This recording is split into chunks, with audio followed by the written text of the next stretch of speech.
కాకినాడ జిల్లా శంకవరం మండలం కొంతంగి గ్రామానికి చెందిన బెడద మహేష్ పుట్టుకతోనే కాలుష్య లోపంతో మంచానికి పరిమితమై జీవనం సాగిస్తున్నారు.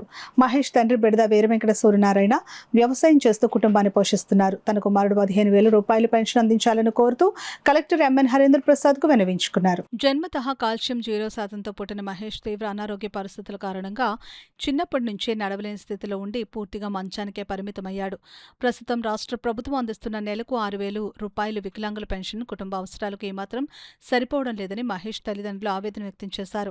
మహేష్కు వైద్య చికిత్స, మందులు, ప్రత్యేక పోషకాహారం, నిత్య సంరక్షణ కోసం ప్రతి నెల భారీగా ఖర్చవుతుందని, వ్యవసాయ ఆదాయంతో కుటుంబాన్ని నెట్టుకురావడం చాలా కష్టంగా మారిందని వారు తెలిపారు.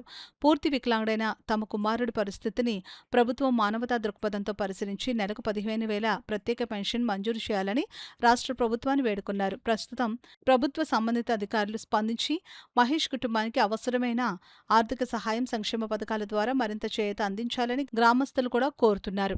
ఇలాగే అనేక హాస్పిటల్కు హైదరాబాద్ నిమ్స్ అనేక ప్రాంతాలకి తిప్పి ఆర్థికంగా అనేక రకాలుగా ఇబ్బందులు పడుతూ కుమారుడు ఇయ్యాలి కాకపోతే రేపైనా మరి స్వస్థపరుస్తాడనే విశ్వాసంతో దేవుడి మీద ఆధారపడి ఎన్నో రకాలుగా వైద్యాలు చేయించాం, కానీ ఎక్కడా కూడా క్యూర్ అవ్వలేదు. అంతేకాదు ప్రపంచంలో ఈ వ్యాధికి ఎట్టి పరిస్థితుల్లో కూడా మరి మెడిసిన్ లేదని కూడా దాంట్లో ఇక్కడ లోకల్ ఆర్థోపిక్ డాక్టర్ హనుమంతరావు గారు కూడా ఆ బిడ్డ మీరు శ్రద్ధగా చూసుకోవడం తప్పు, కానీ మెడిసిన్ లేదని కూడా 10 ఇయర్స్ ముందే చెప్పారు.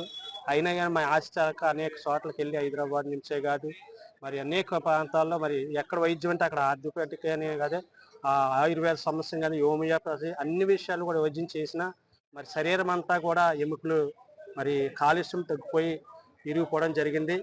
ఇక కదలేని స్థితి. ఆ అబ్బాయిని ఒక మంచం మీద వీల్స్ పెట్టి లోపలికి బయటికి తీసుకురావడం కూడా జరుగుతుంది. అయితే మేము ఎత్తుకునే టైంలో అతనికి సదరన్ సర్టిఫికేట్ చేసి 60% వేసారు. ఆ రోజు కాడి నుంచి ఇప్పుడు వరకు కూడా 6,000 పెన్షన్ వస్తుంది. మరి అన్నీ కూడా మరి మాకున్న ఆర్థికపరమైన విషయాలను బట్టి మెడిసిన్ చేయించలేని స్థితిలో ఉన్నాము. కాబట్టి అధికారులు కొంచెం వైద్యులు ఆ యొక్క కుమారుని పరిశీలించి మరి 100% వేసి 15,000 పెన్షన్ వస్తుందనే ఒక ఆశతో మరి ఇంకనూ ఆ బాబుకి కావలసిన సహాయం అందిస్తారని గొప్ప విశ్వాసంతో మరి కలెక్టర్ ఆఫీస్కి రావడం జరిగింది. కాబట్టి కుమారుని ఒకసారి పరిశీలించి మాకు తగిన న్యాయం చేసి ఆ బిడ్డకి సహాయం అందించవలసిందిగా మీ అందరినీ కూడా మరి కోరి ప్రార్థిస్తున్నాం. బాల్యదినాల నుంచి కూడా ఇదే పరిస్థితిలో ఉన్నాడు. ఆర్థికంగా చాలా ఇబ్బందుల్లో ఉన్నారండి. ఉన్న ఆస్తులని నమ్ముకున్నారు ఈ అబ్బాయి కోసం. అబ్బాయి పట్టుకుంటే ఎమికిరిగిపోద్దండి. ఇలా పట్టుకుంటే ఎమికిరిగిపోద్ది. మొత్తం ఉంటున్నటువంటి బంగారం, ఆస్తులు అన్నీ అమ్మేసుకున్నారు. ఈ అబ్బాయికి కొంచెం పెన్షన్ 6,000 ఇస్తుంది గవర్నమెంట్.